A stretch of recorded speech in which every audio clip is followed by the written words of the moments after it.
Hello दोस्तों, आप सभी का स्वागत है आइकॉनिक स्टडीज के यूट्यूब चैनल पर। तो आज एक बार फिर से हम देखेंगे जीके के 40 बेहद ही शानदार क्वेश्चन आंसर को, जो कि सभी परीक्षाओं के लिए काफी ज्यादा महत्वपूर्ण हैं। आप लोग किस भी परीक्षा की तैयारी कर रहे हो तो ये क्वेश्चंस आपको बहुत ज्यादा बेनिफिट देंगे। तो वीडियो को लास्ट तक कंप्लीट देखना। तो शुरू करते हैं आज के हमारे पहले क्वेश्चन के साथ। तो आज का हमारा पहला क्वेश्चन दिया है, द ग्रेट रिवोल्ट नामक पुस्तक के लेखक कौन हैं। काफी शानदार क्वेश्चन है, परीक्षाओं में कई बार पूछा भी गया है। तो आपको याद रखना है कि अशोक मेहता हैं द ग्रेट रिवोल्ट नामक पुस्तक के लेखक। दूसरा क्वेश्चन दिया है कि जिन्ना हाउस कहाँ स्थित है। दोस्तों, जिन्ना हाउस स्थित है मुंबई में। मुंबई में स्थित है जिन्ना हाउस, तो ये आपको ध्यान में रखना है। तीसरा क्वेश्चन आता है कि इंडियन मिलिट्री अकादमी कहाँ पर स्थित है। दोस्तों, देहरादून में स्थित है इंडियन मिलिट्री अकादमी। चौथा क्वेश्चन, तड़ित चालक का आविष्कार किसने किया था। तो आपको याद रखना है कि तड़ित चालक का आविष्कार किया था बेंजामिन फ्रैंकलिन ने। तो इस क्वेश्चन का राइट आंसर ऑप्शन ए रहेगा। इसके अलावा यदि आपको पहले से ही किसी भी क्वेश्चन का आंसर पता होगा तो कमेंट बॉक्स में आप उस क्वेश्चन का आंसर करते हुए जाएंगे।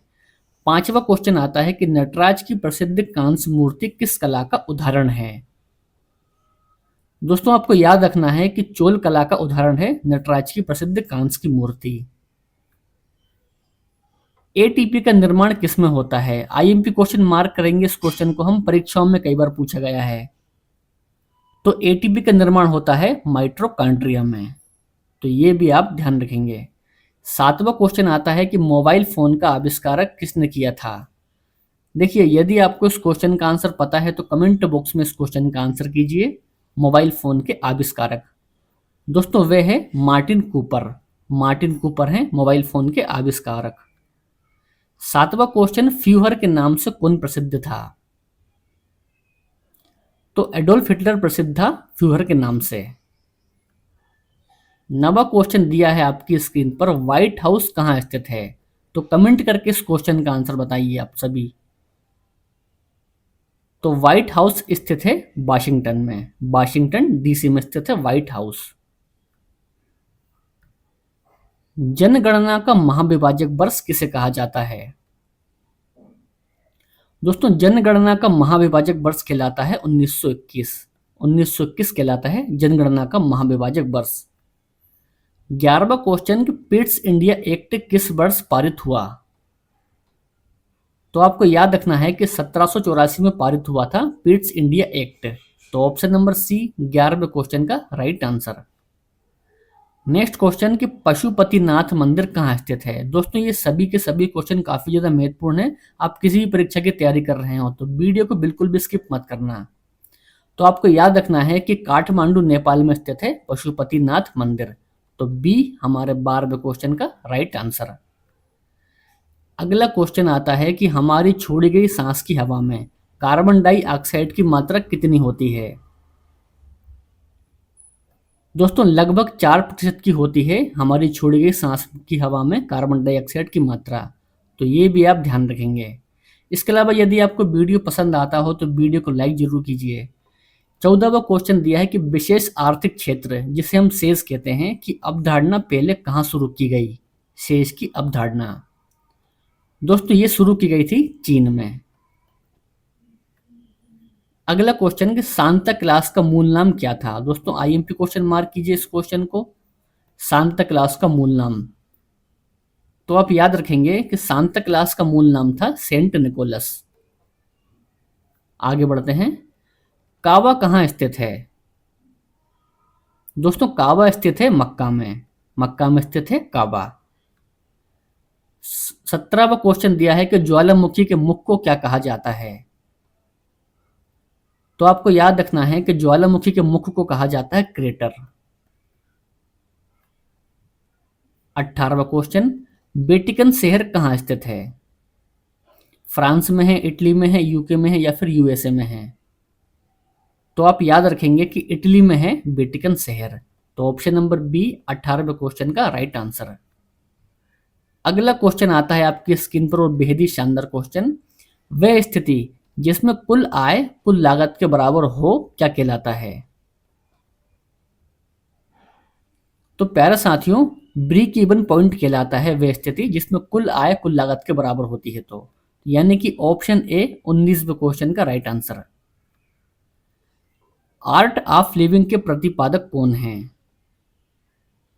तो आपको याद रखना है कि आर्ट ऑफ लिविंग के प्रतिपादक हैं श्री श्री रविशंकर। चलिए नेक्स्ट क्वेश्चन 21वां हमारा, इलेक्ट्रॉन सूक्ष्मदर्शी का आविष्कार किसने किया था? शानदार क्वेश्चन है, परीक्षाओं में कई बार पूछा भी गया है। तो आपको याद रखना है नोल और रूस का था इलेक्ट्रॉन सूक्ष्मदर्शी का आविष्कारक। तो बी 21वें क्वेश्चन का सही आंसर है। दोस्तों मैं फिर से आपसे बोल रहा हूं, यदि आपको वीडियो पसंद आता हो तो वीडियो को लाइक और शेयर करना तो बिल्कुल ना भूलें। 22वां क्वेश्चन, बांटो और छोड़ो का नारा मुस्लिम लीग ने किस वर्ष दिया था? बेहद ही शानदार क्वेश्चन है और टॉप लेवल का भी है। दोस्तों बांटो और छोड़ो का नारा मुस्लिम लीग ने दिया था 1943 में। तो इसको आप बिल्कुल याद रखेंगे। नेक्स्ट क्वेश्चन, चंद्रमा के तल पर मौजूद जलविहीन क्षेत्र को किस नाम से जाना जाता है? तो प्यारे साथियों, तूफानों के सागर के नाम से जाना जाता है चंद्रमा के तल पर मौजूद जलविहीन क्षेत्र को। महाभारत की रचना किसने की थी? तो आप याद रखेंगे कि महाभारत की रचना की है वेद व्यास ने। 25वां हमारा क्वेश्चन कि भारत में सर्वप्रथम कपास का उत्पादक किस काल में हुआ? कपास का उत्पादन दोस्तों हड़प्पा काल में हुआ था सर्वप्रथम कपास का उत्पादन। मैन ऑफ डेस्टिनी के नाम से कौन प्रसिद्ध था? दोस्तों आईएमपी क्वेश्चन मार्क करेंगे इस क्वेश्चन को भी, परीक्षाओं में कई बार देखा गया क्वेश्चन है कि मैन ऑफ डेस्टिनी के नाम से कौन प्रसिद्ध था। तो आपको याद रखना है कि नेपोलियन प्रसिद्ध था मैन ऑफ डेस्टिनी के नाम से। चलिए आगे देखते हैं। 27वां क्वेश्चन, गतिरोध और मुद्रास्फीति की स्थिति क्या कहलाती है? बेहद ही शानदार क्वेश्चन। देखिए स्टैगफ्लेशन कहलाती है गतिरोध और मुद्रास्फीति की स्थिति। तो ऑप्शन नंबर ए हमारे 27वें क्वेश्चन का राइट आंसर है। एलिफेंटा दर्रा कहाँ स्थित है? तो प्यारे साथियों, एलिफेंटा दर्रा स्थित है श्रीलंका में। महाबली गंगा किस देश की सबसे बड़ी नदी है? महाबली गंगा। तो प्यारे दोस्तों, श्रीलंका की सबसे बड़ी नदी है महाबली गंगा, यानी कि ऑप्शन ए इस क्वेश्चन का राइट आंसर है।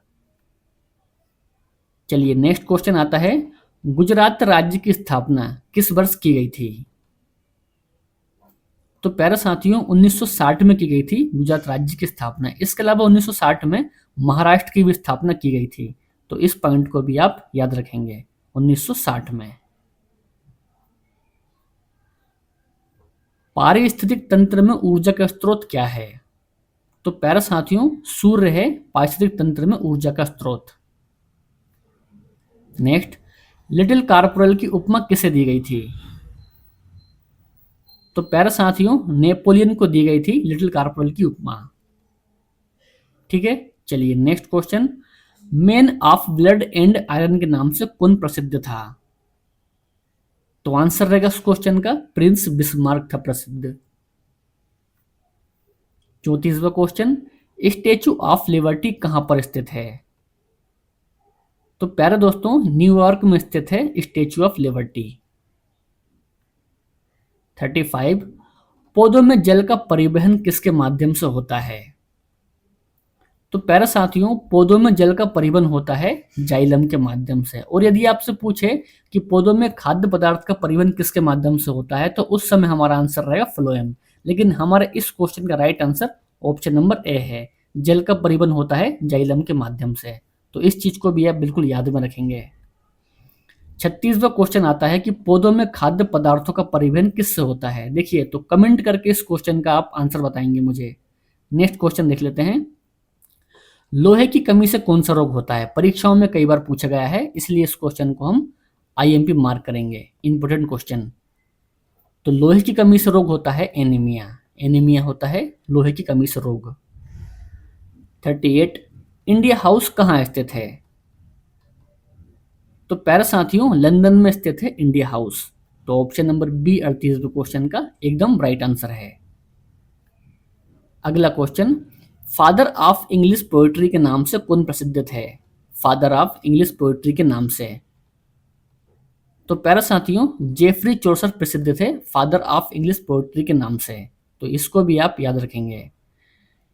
लेडी विद द लैम्प के नाम से कौन प्रसिद्ध थी? बेहद ही शानदार क्वेश्चन दोस्तों। लेडी विद द लैम्प के नाम से प्रसिद्ध महिला दोस्तों वे थी फ्लोरेंस नाइटिंगेल।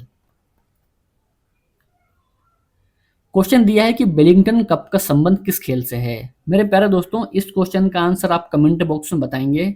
आपको वीडियो पसंद आता हो तो वीडियो को आप लाइक कर दीजिएगा। चैनल पर पहली बार आए हैं तो चैनल को सब्सक्राइब भी कर लीजिएगा, जिससे रोज आपको ऐसी ही वीडियो का नोटिफिकेशन मिलता रहे।